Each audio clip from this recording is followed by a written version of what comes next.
How to unblock someone on Messenger. In this tutorial, I'll show you how to remove a person from your blocked list on Facebook Messenger using iPhone or Android. Start by opening the Messenger app on your device. Next, tap the menu icon and open Settings. Scroll down and select Privacy and Safety. Scroll down, tap Blocked Accounts.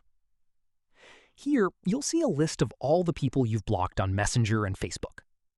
Find the person you want to unblock and tap on their name. You'll now see the option to unblock messages and calls. Tap Unblock to confirm. Once you've unblocked the person, they'll be able to send you messages and call you through Messenger again. Keep in mind that unblocking someone on Messenger doesn't automatically add them back as a Facebook friend if you previously unfriended them. After the changes are saved, the person will be removed from your blocked list. That's how to unblock someone on Messenger.